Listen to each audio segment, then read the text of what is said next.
Guess who's back in the house? Feels click cracking about. Fine, fresh, feminine, star to 11 and something. Body like wow.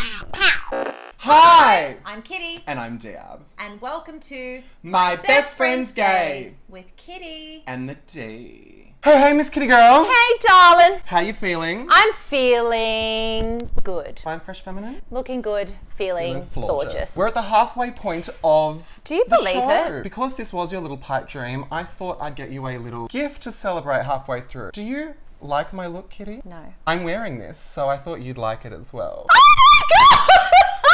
This fucking whore. Thank you so much, you okay. dickhead.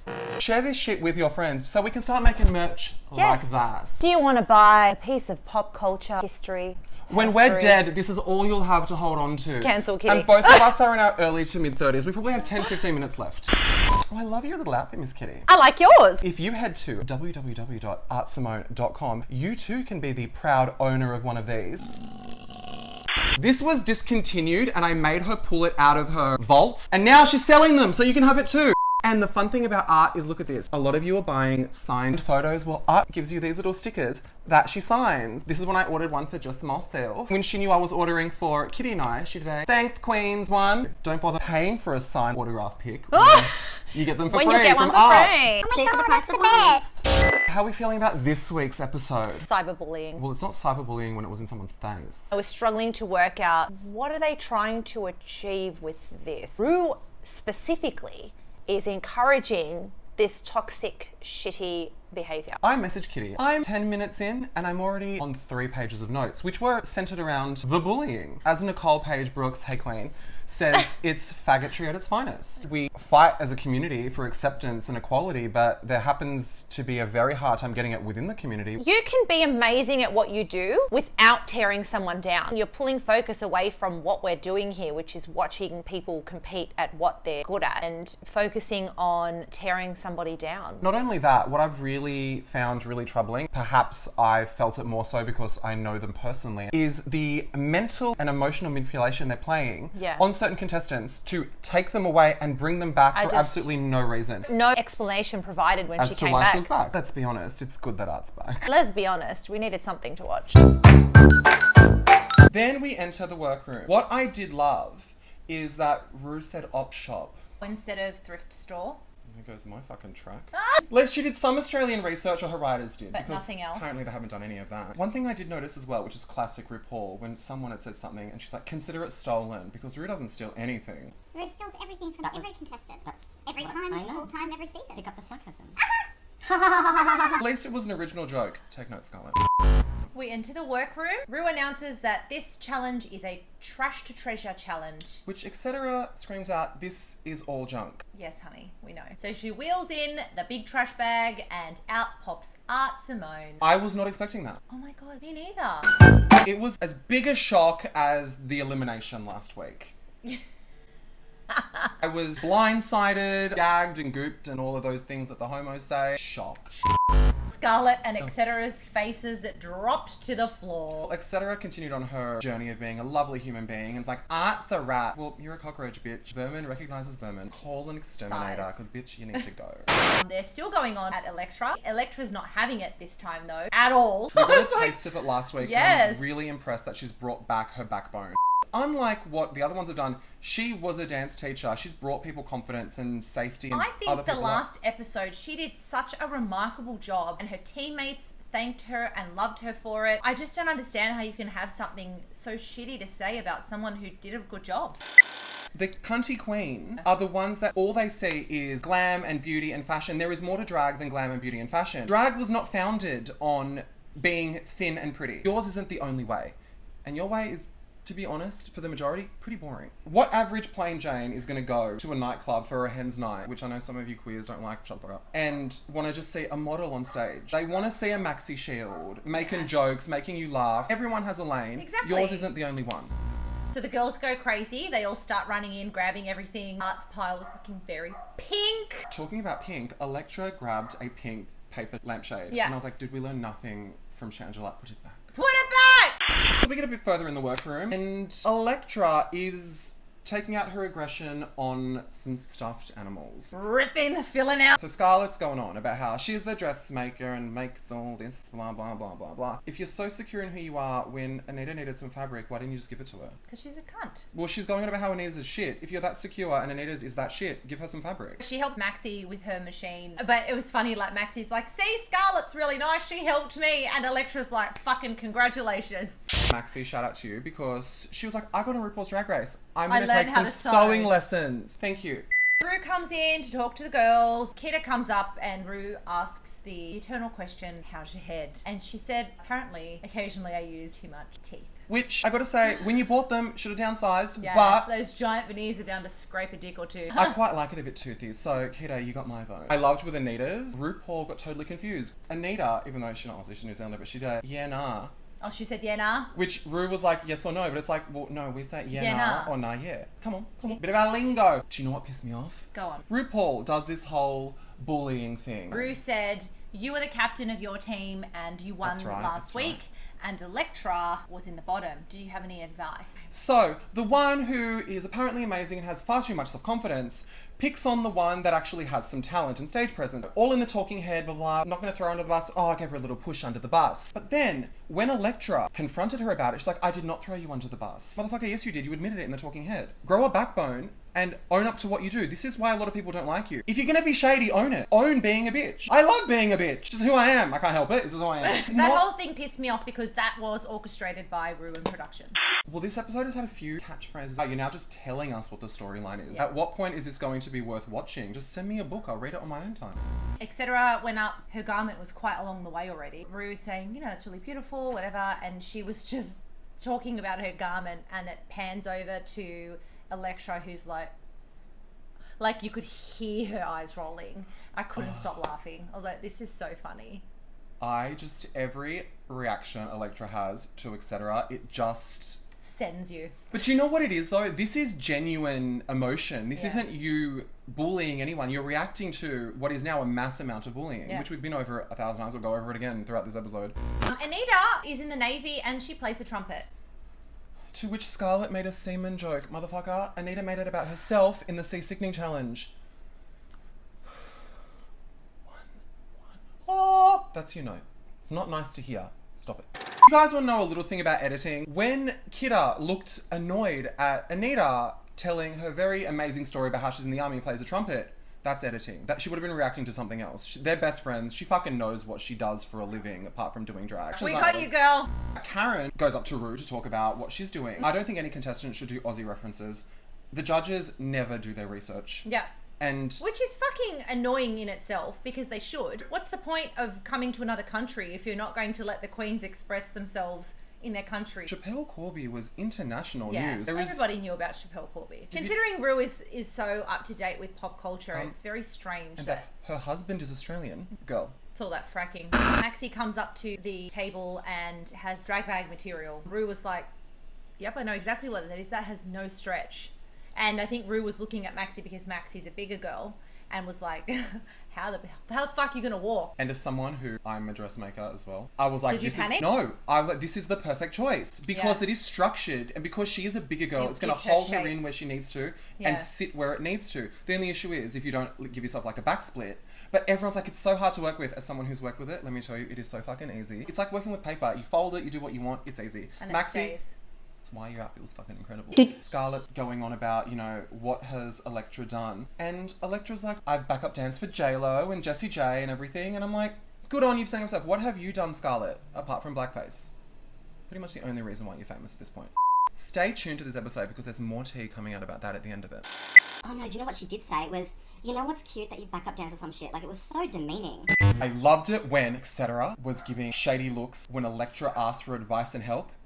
And then etc. asked for advice and help. If you make all your own costumes, you shouldn't be asking for help. She doesn't make her own costumes. Well, she said she did. No, she And fucking doesn't. Not So Boring makes like 80% of what she wears. they've got a charity thing going on at the moment, by the way. Not So Boring, we'll put a little thing here, has made 2 replica looks of Etc's performance look last week without the robe. So go on, make a bid, make a buy, and you'll be helping an amazing cause and have a costume that won't ever be made again. Also, all of the muumuus that Etc. has worn and will wear through the entire series. Frida Las Vegas made those. They're like exclusive prints. They go go up for $250 the next day, and all of that goes to 2010. As in the actual ones that she wore? Yeah, the one she wore on the show. So if you want some etc. stank, you can clone her.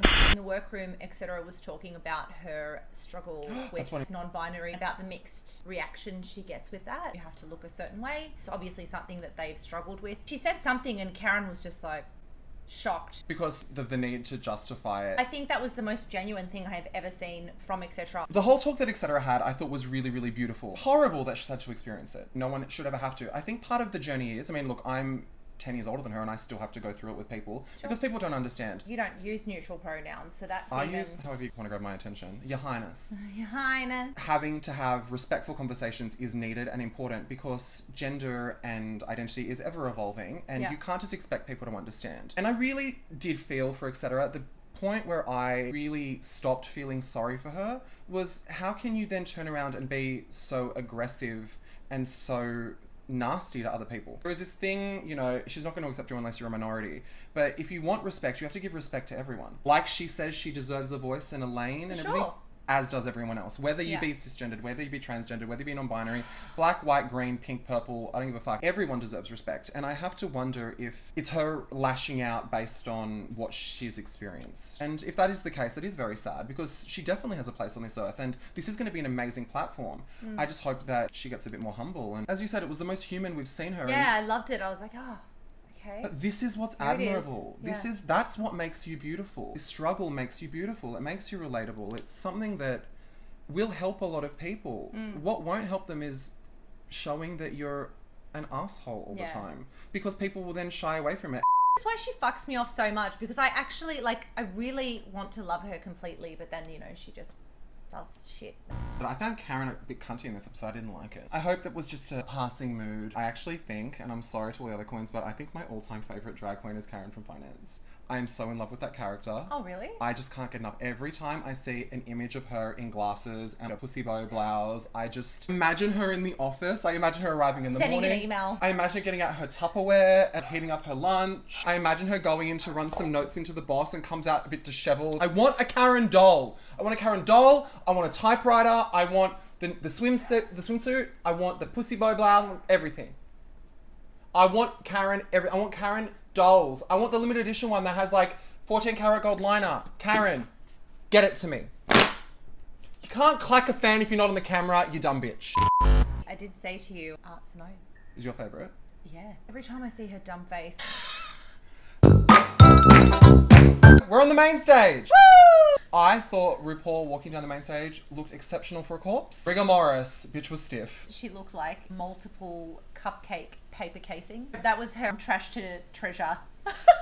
The guest judge is Els Carrot. I'm a massive fan of his, everything he stands for. The trans man. Trans man. Yes. Poor little fucker did not belong there. He was so bored. I don't even know if he was bored much as like completely he's out of his element. Like, you know, he's married, he's a dad. I'm a massive fan of his. Such a positive role model for everyone. Trans is normal. Like, this is trans. Yeah. You know, he's just great. I'm like, girl, a paycheck's a paycheck. We've all been there. Yeah, he had no idea. He was just like... Oh... I loved him and I loved his little... Bless him and his little mask socks. I love him. So funny. Can we just talk about how hot he is? Very hot. When you say flooded my basement, I flooded everyone else's basements. Oh! He is very hot. Your wife is a lucky woman, mister. Art's look was a little short because she was pulling it down so you didn't see a puss, but you could see her entire asshole from one side. I love the panniers that she made out of the inflatable tubing. My favourite thing was the dollhouse stuck to her head. Fucking brilliant. This is my daughter's. And I wanted to do the entire episode, but this stuck to my head. This was to be my tribute. I did love that it was very rococo with a touch of bourgeoisie. For those of you who don't know bourgeoisie, it's middle class. That's why I like the whole skanky skirt. I wish that she had some extra fabric so that the bottom had something, like a train. It's a shame this look would have been so you, except for the colour palette. I know, what it's a shame. such a terrible colour. I would never wear that much pink. From the neck up, she literally is a work of art. She's Stunning. so flawless. Stunning. The only thing that if I had to critique it, it was too similar for me to Detoxes. Let them eat cake. Yeah. Art, she's back and she's back with a bang. Love you, bitch. Absolutely.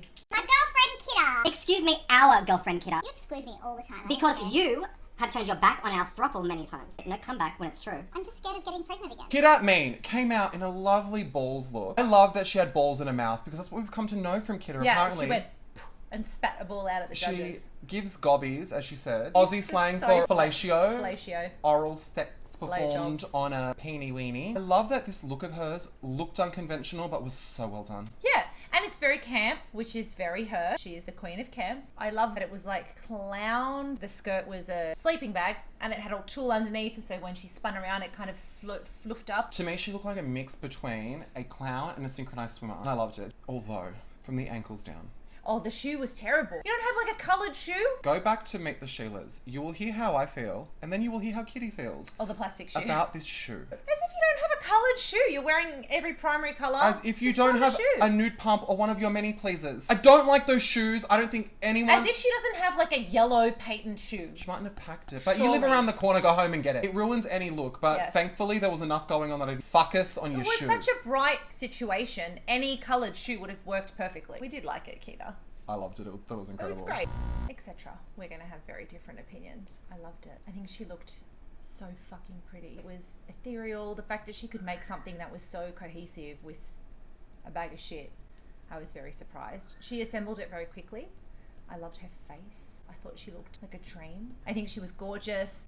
I think the paddle was an afterthought. What I didn't understand was the undergarment. She needed something neutral, and I feel like the bottom was unfinished. But this was my wettest dream. What? Let's break it down, shall we? What else have you come to expect from us? I'm going to start with RuPaul's comment before I go into mine. I agree that it did look unfinished. At first, I was like, but there was something that was irking me. I watched it quite a few times. I was like, why is it not resonating with you? Let's start from the hairline. You have your white face with your brown lace. Clean your fucking lace, girls. Unlike Michelle, which said they would carry the colour down, not always, in the 1920s, sometimes they did just do a white face. I Yep. actually loved that idea. Yep. But with the brown lace, no. What I actually really loved, Etcetera's chest, shoulders and face looked like a man for once, and I've never seen her look like this. And I Yeah. loved from the waist down, she looked like a woman. I love You that gender fuck, yep. smash of genders. Energy. And I thought that was really quite beautiful. What actually ruined it for me, she's going on about originality, this and that. Bitch, you did this look in your non-binary finery look. It's the exact same look you presented in the first episode. It lacked the finesse and the fully realized thought that I would come to expect from her own self-promotion. So on that note, It was a curtain. that's not unconventional. It's a piece of fabric. Maxi Shield. Trolloping down the runway. That fabric is quite difficult to get right, and she did it. Do you know why she got it right though? She kept it simple. This is the way you do a midriff on a bigger girl. She got the balance, because I think anyone can wear a midriff. course. As long as you get the balance right. It's all about Proportions. proportion. I was about to say trajectory. But the first thing I did notice is she's gone and gotten the implants removed again. Put them back. I loved it. I think she looked great. She looked really grunge. It was almost like Club Kid. It was very 80s. I love the painting of the hand. It wasn't a glove. I did love that she mentioned Vivienne Westwood. This harps back actually to Westwood's kind of 70s, kind of more simple design, rough textures on top. Vivienne Westwood's very punk. I I loved know all who that. Vivienne Westwood is, you fucking bitch. Oh, do you know what I really loved? The little gap that she put in her teeth. She looked like Courtney Love before she got on the heroin. Well done. Karen from finance. Oh dear. I really liked her face. She didn't look like Karen. She looked beautiful. She looked like a lady. She just looks like she's in a tank top and a skirt. Can I agree with Michelle Visage? It does look like a costume party idea of what you would do to be Chappelle Corby. It doesn't look like a drag elevated version. This was not good. But I didn't understand the tank top with the 50s hair, with the 70s belt, with the Nothing mishmash made of everything. sense. I don't agree that Chappelle Corby was a bad choice. It could have worked. That's why either do it in a glam way, weed everywhere or something, or do like a glam surfer because she had a boogie board. Elevate that idea. She had to have known when she was backstage getting dressed that she was gonna be in the bottom immediately. I did think the way of making a blunt was genius. Of course, I love Karen. Elektra looking like a librarian hooker. This is all ties. You did me fucking proud, bitch. This is how you do Westwood. There was a balance between disheveled and refined. People don't understand just how hard it is to make a dress out of vertical lines which seamlessly flares into a fishtail without any obvious inserts. I can't believe I'm going to agree with Scarlett on this. The styling wasn't great. The hair was not it, but you looked amazing. You did me proud. I fucking loved it. You have my heart. I fucking hate you. Maybe next time go into your neighbour's trash and make your next drag outfits because, bitch, you're good at it. She's really hot. I know. He's I know. really hot. I was attracted to Elektra, then I wasn't after the Uncle Fester thing. I mean, I would have still gone there. Now that she has the backbone back, oh, I just want to piss her off So she can punch you in the dick. with her fart box. This was definitely 1,000 times better than anything else that she's put on. No, what about the white dress for seasickening? I just got over it. I love that for you. You're amazing. Yeah. Anita Wiglet. I love that she looked like a malevolent spirit. I did not get book burning princess. I don't even remember what the story was. I really didn't not like this. There's only two things I can complain about it. One, it didn't have a waist, so it was Yes. very blocky from the tits down. Yeah. And then the wrist bandage. I would have loved if she continued the black up her hand, so it gave more of that burnt fantasy. The only thing is she picked something that's been done so many fucking times, ripping up pages and like charring them. But also, she was working with what she was left with. When you're giving someone tools to use, I don't believe you can criticize them for it. I thought the texture she created with the cassettes was amazing. I love Anita, and I'm going to miss her. Just very shitty. Yeah, I'm going to miss her too. I love you, Anita. Man, Anita, she's hot. I think we have a Kiwi obsession. She's fine. Yeah. And that she's in the Navy, bitch. You get that uniform and you do a dance for me. Get it, trumpet girl. She's good with a lip. She can blow on anything. And next we have Manila Luzon. I do love that it's a recycling challenge and you recycle ideas and concepts and themes all the time. You recycled fabrics and you recycled someone else's idea. Credit where credit's due, girl. I actually wouldn't have cared that she had done this if she hadn't won. I thought it was boring. Was it boring because you've seen it done before and better? In comparison to some of the other looks, that was fucking boring. Plastic grapes and just... what the fuck? I hate it. I actually hated it. When she came out, I was like, oh, you've been talking yourself up this whole fucking episode about being a seamstress and you walk out in shorts and a t-shirt. Okay, thanks for that. And then she fucking won. Pardon? I love that she recycled the goon from the last episode and drank it. And credit where credit's due, growth. She's like, I'm gonna get white girl wasted. Thank you for acknowledging your That you're own white. species. Finally! Oh my god, it's white and a hate crime. Scarlet.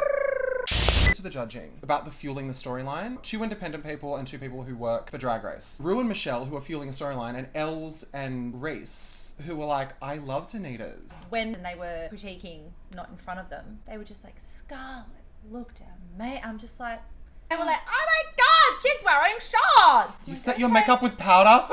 Revolutionary!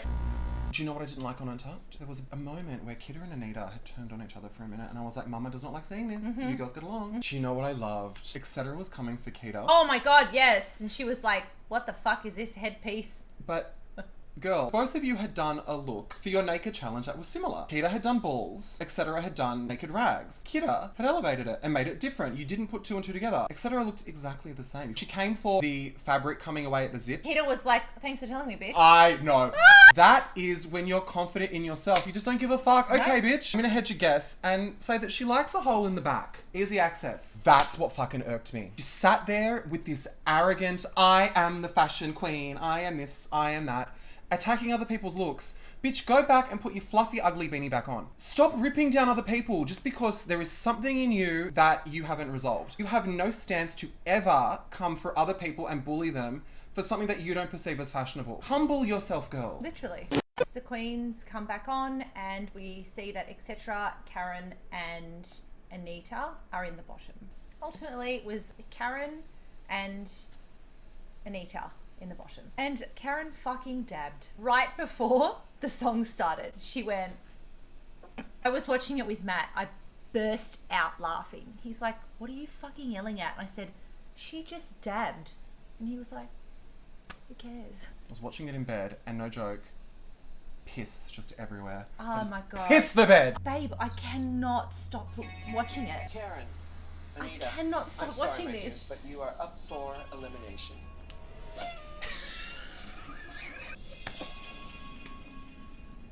Oh my god! Finally a Minogue! What the wrong the one! fucking The hell wrong is one! wrong? I don't care which Minogue bitches, but you literally had them on a fucking episode and didn't have... Literally. Danny Minogue's song after she's on the show. I think they both lip sync very differently. I think Karen was just being an idiot the entire time because that's her shtick. I'm not sure that she's like a really strong lip sync performer to typical Queen songs, like the big glam campy songs. But that's the thing with this song. It's not a big campy glam song. It's a nightclub song, which No, is I'm- one note all the way through. Yeah, so it's very hard to elevate that. It is, and that's where I think there needs to be smarter decisions on the show with the songs that they choose. If you chose a Kylie song, there are many you could choose from. Just putting it out there. Next episode, maybe. Anita with the silly faces the whole time, these big like drawn out faces, and it can be really distracting from the actual performance. I actually thought Karen was really flat. I got no projection. I just got a drunk girl in a nightclub. On the other side, there was Anita who did a full Manila Luzon with the whole psychotic, Yeah. overdone. So there was one that gave nothing and one that gave too much. It was a weird performance. You had 2 people grasping at what they could, and they went in 2 different two very wrong directions with it. Ultimately, they're not going to send Karen home. She has the following. It was like the Coco Art thing. In that case, it was an R&B song. Coco didn't send Art home. It was a production choice, and she needs to accept that. Stop telling people she sent Art home. Every interview this week. Fuck's sake. And actually, do you know what Anita did wrong, though? What? She didn't know the words. But then ultimately, Ru sends Anita to the back. And then I saw Kidda's face. Kidda looked devastated. Aaron started sobbing in the back. Yeah. But then when you looked at the shot, and this is what I say about older queens having heart and younger queens, there is Karen who has gone to pieces. Karen's and etc. 32. is like this. These younger queens project a lot, but I don't know if it's a lack of experience, but you need to give more heart, because these older ones, I really love the sense of community with them. I loved the All-Stars joke as a fellow. I thought it was hilarious. Yes. I also love that Anita was mopping the workroom. She was just take this, we'll take this. Kitty and I have been sitting on a secret. No, it's not what you think, because she had that surgically removed in Thailand. There is a lot of tea that we have yet to spill. We got a bit of a teaser about next week. And those of us, you don't even need to be in the know. You know what it's about. But I'm wondering if one of the contestants, and I know this from someone in production, nearly stormed off the show when she found out about Scarlett's past. She was so offended and disgusted, she nearly left the show from the main stage. Yeah, but Ru is saying before you leave, there's something we need to discuss. But I'm wondering if they're going to include action, because of all the fake bullshit on that. For someone to leave an opportunity because of the disgusting actions of someone else shows what an amazing person is, firstly. Yeah. But you were right to pick up on that wording before you leave. But it could be before you leave the main stage. Yeah. Could be. Is it the eliminated queen? Is Scarlett being eliminated? Looking at scripting again, she's won 3 challenges in 4 episodes. Do you think that's why they built her up so much? To rip her down? To rip her down. Because what other drag queen has won 3 challenges in 4 How is episodes? she doing all this promo? Like, Comment, subscribe, share with your friends, share with anyone. turn on your notifications. There we go.